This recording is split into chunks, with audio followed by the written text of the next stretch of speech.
Hey, Al, Brad here with another quick repair video. On the bench today, I've got a Sinistar board set. Customer Wes actually purchased a full Sinistar game from a local guy, and I ended up meeting up with. He brought the boards from the game. I'm going to go through the boards. He shipped the cabinet, and then when I finish up the boards here, I'm going to get them back to the customer, and hopefully they'll arrive around the same time. And then he's going to put them in, and hopefully the game works. So I ended up getting the full board set and the linear power supply. He opted to go with one of my switching supply switching adapters as well as a mounting bracket. When I got the linear power supply, someone had already gone through and changed all the headers and a lot of the caps. So I was able to go through and do a few minor upgrades to it and bring it up to scratch. So I did a full load test on the bench here. It's rock solid and stable. So I'll go through the boards, show you what we did, and then do a little boot it up, do a little gameplay. So let me switch over to the bench cam. So real quick, here's the linear power supply. Whoops, a little zap on that. I did put a new bridge rectifier with one of my heat sinks. I did put one of the 10K precision pots on it. All the headers were new with the square pins here, both the 15 pin. You got a 7 and a 6 over here for the lights. All the caps on it were new except for the big 18,000 microfarad, which I typically change. I did test this one. I checked the ESR and the capacitance, and it's rock solid. This is one of the better ones that came out. So and then I did go through back here on the heatsink and I pulled both of the power transistors, the 6057 and the 3055. I put new sill pads underneath them, and then I did replace the IDC push-in connector with this crimp style with the trifurcon pins. Also added the polarizing key so it can't be plugged in wrong. So power supply is rock solid. I did test it up here on my dual channel DC load for probably 12 hours.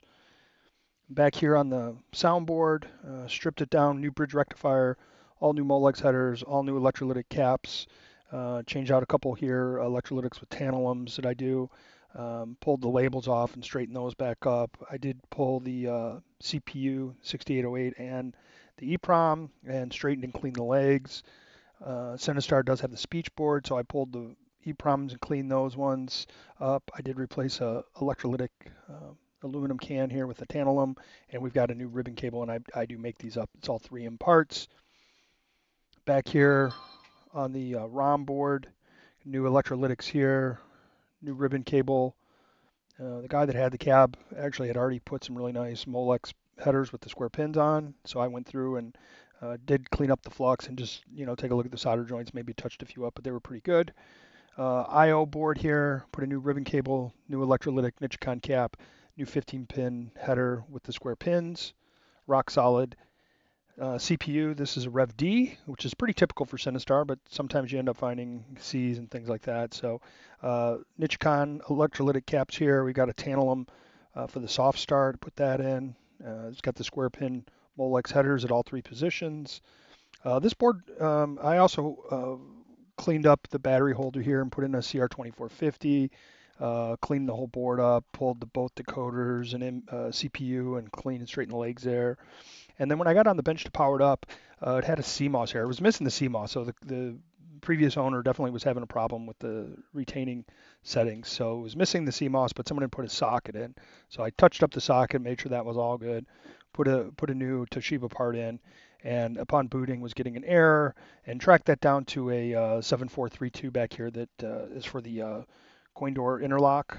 Protects the high memory area. So got the 7432 in there. Everything else worked real solid with it. So we did have a 74166 back here that was missing a color. It was a third position actually. And the way these work is you've got four of these here for upright, if you will, and then these other four here are used if you're on a cocktail game and you do like a screen flip. Since those aren't used, I actually just swapped a good one there with the bad one here, so they all match, and they're the same vintage and everything, and cleaned it up real nice. So everything's rock solid. Again, here's all the old parts, ribbon cables and Molex headers, and you see all the electrolytic caps and different things in there. I also on these I do put a 4.7 volt Zener diode for the soft start in case we do run a switcher. This will protect the memory, the CMOS as well. So anyway, everything should be good here. Let me just get that tripod back on the ground. This is a vertical game, so on my little capture device here, I do have have it so we can see it here. So let me go. What you're seeing is just artifacts from the last time it was booted. I'm going to go ahead and power it up here. I have a little remote control on the bench. Here it comes with our carpet rug pattern.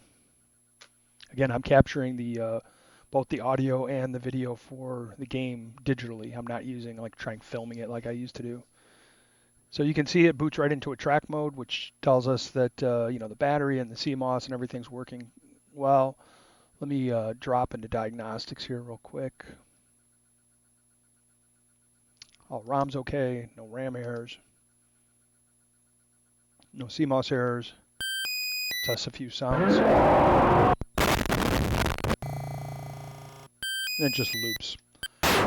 And then here's the switch test. And again, this is a 49 way. So this where you're seeing the A, B, and C on both of them is normal. Once you go up, you'll see a direction bit down there, and then you'll get it flipping, and then we'll go the other way, and then we'll go left, and then right, and then you can see here's fire, bomb, Cinnabomb. I got player one start, left coin, auto up. So I've tested all the inputs here, good to go. Color test, there's your grid lines for doing convergence. You got red, green, blue color bars, bookkeeping data, settings. Typically on Sinistar 2, anytime you pull the battery or whatever, I recommend going in here and doing restore factory settings, clear bookkeeping totals, and clear high score reset table. The default load puts in different values than you get when you run these clearing routines. So I always switch those to yes and then do an advance. And again, back at the track screen here, I'm going to go ahead and put some coins in. I hunger. I hunger. And I do have my little PlayStation controller that I use on the bench configured for Sinistar, and it's emulating the 49 way.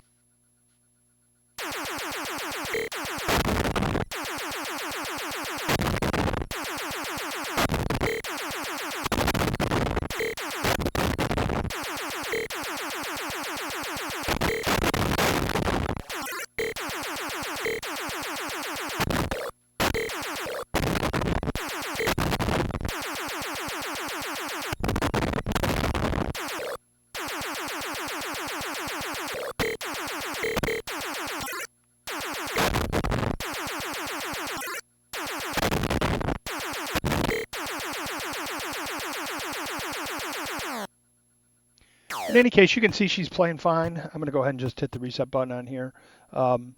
This has ran at least 24 hours on the bench. I did run the power supply under double the normal current draw for probably 8 to 12 hours. So I'm highly confident everything here is solid. So I'm going to get this boxed up. The customer also, again, purchased a couple of my power supply adapters and mounting brackets. So I'm just finishing up those right now, and we'll get everything boxed up and hopefully coming back this weekend. So thanks for watching the video. Appreciate it.